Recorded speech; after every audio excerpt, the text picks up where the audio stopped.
Syarif Hidayatullah atau Sunan Gunung Jati adalah salah seorang ulama Wali Songo, majelis pendakwah agama Islam dalam sejarah Indonesia pada abad ke-14 Masehi. Ulama ini juga merupakan Sultan Cirebon 1479 hingga 1568 dengan gelar Susuhunan Jati.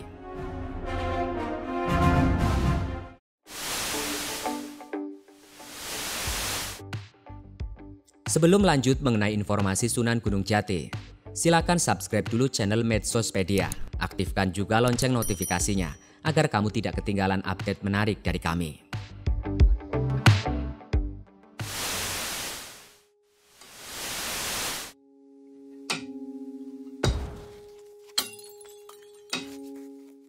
Syarif Hidayatullah dilahirkan tahun 1448 Masehi dari pasangan Syarif Abdullah Umdatuddin bin Nurul Alam dan Nyai Rara Santang, putri Sibaduga Maharaja Prabu Siliwangi dari Kerajaan Pajajaran, yang setelah masuk Islam berganti nama menjadi Syarifah Mudaim. Syarif Hidayatullah sampai di Cirebon pada tahun 1470 Masehi, yang kemudian dengan dukungan Kesultanan Demak dan Raden Walang Sungsang atau Pangeran Cakrabuana, Tumenggung Cirebon pertama sekaligus uwak Syarif Hidayatullah dari pihak ibu, ia dinobatkan menjadi Tumenggung Cirebon kedua pada tahun 1479 dengan gelar Maulana Jati. Nama Syarif Hidayatullah kemudian diabadikan menjadi nama Universitas Islam Negeri Syarif Hidayatullah Jakarta di daerah Tangerang Selatan, Banten. Sedangkan nama Sunan Gunung Jati diabadikan menjadi nama Universitas Islam Negeri di Bandung, yaitu Universitas Islam Negeri Sunan Gunung Jati, dan Korem 063 Sunan Gunung Jati di Cirebon.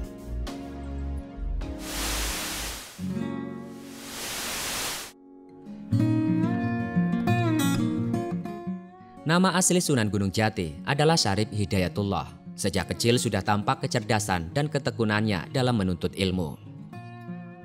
Karena kesungguhannya menekuni ilmu agama, atas izin sang ibunda, Syarif Hidayatullah berangkat ke Mekah.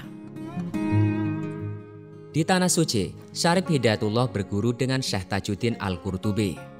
Beberapa waktu kemudian ia ke Mesir untuk belajar kepada Syekh Muhammad atau Ilah As-Sadili, seorang ulama bermadhab Syafi'i, sekaligus mempelajari tasawuf Torekot Sadiliyah. Atas arahan dari Syekh atau Ilah, Syarif Hidayatullah kemudian pulang ke Nusantara untuk berguru pada Syekh Maulana Ishaq di Pasai, Aceh. Selanjutnya ia mengembara ke Karawang, Kudus, hingga di pesantren Ampel Denta, Surabaya untuk belajar kepada Sunan Ampel. Oleh Sunan Ampel, Syarif Hidayatullah diminta untuk berdakwah dan menyebarkan Islam di daerah Cirebon. Di sana ia menjadi guru agama menggantikan Syekh Datuk Kahfi di Gunung Sembung.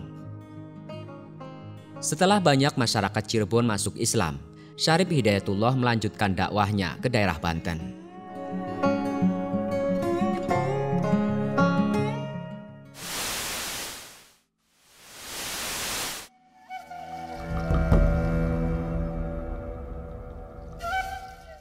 Semasa berdakwah di Cirebon, Syarif Hidayatullah menikah dengan Nyi Ratu Pakungwati, putri Pangeran Cakrabuana atau Haji Abdullah Iman, penguasa Cirebon kala itu. Dalam buku Atlas Wali Songo yang ditulis Agus Sunyoto diungkapkan, atas bantuan mertuanya, Syarif Hidayatullah mendirikan sebuah pondok pesantren dan mengajarkan Islam kepada penduduk sekitar.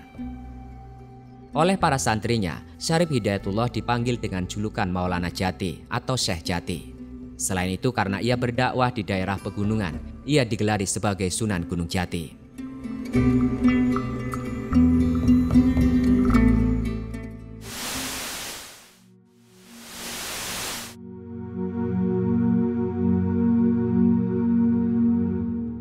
Setelah Pangeran Cakrabuana meninggal, tampuk kerajaan Cirebon dilanjutkan oleh menantunya, yakni Sunan Gunung Jati.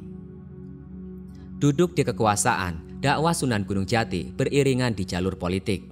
Ajaran Islam berkembang pesat di Cirebon, Sunda Kelapa, Banten, dan banyak daerah di Jawa Barat.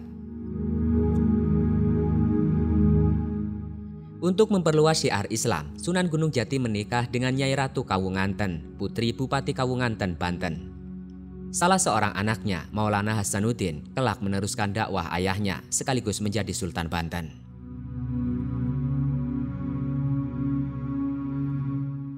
Cirebon juga menjalin hubungan dengan Tiongkok. Diceritakan bahwa Sunan Gunung Jati juga menikahi putri Kaisar Cina Honggi dari dinasti Ming yang bernama Ong Tien. Usai menikah dengan Syarif Hidayatullah, ia berganti nama menjadi Nyimas Rara Sumanding. Dakwah Islam yang dilakukan Sunan Gunung Jati kian kokoh berkat kerjasama dengan banyak kerajaan tersebut.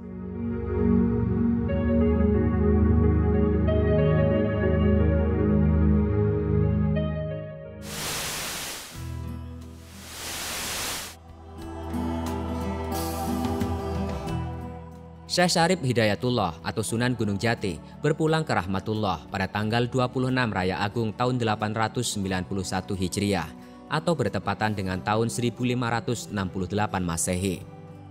Tanggal Jawanya adalah 11 Krisna Paksa, bulan Badra Masa, tahun 1491 Saka. Sunan Gunung Jati meninggal dalam usia 120 tahun. Di mana putra dan cucunya tidak sempat memimpin Cirebon karena meninggal terlebih dahulu.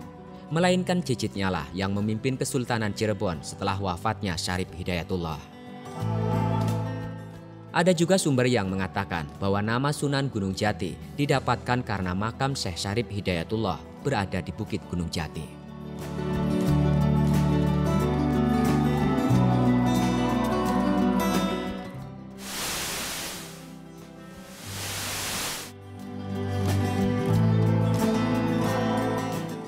Demikian sejarah singkat Sunan Gunung Jati. Tentu informasi yang kami berikan ini masih sekelumit saja tentang kisah Sunan Gunung Jati. Jika ada tambahan informasi atau koreksi, silahkan tulis di kolom komentar. Bagi yang belum subscribe channel Medsospedia, silahkan subscribe sekarang juga, agar kamu tidak ketinggalan mengenai kisah-kisah menarik dari kami lainnya. Sampai jumpa di video berikutnya.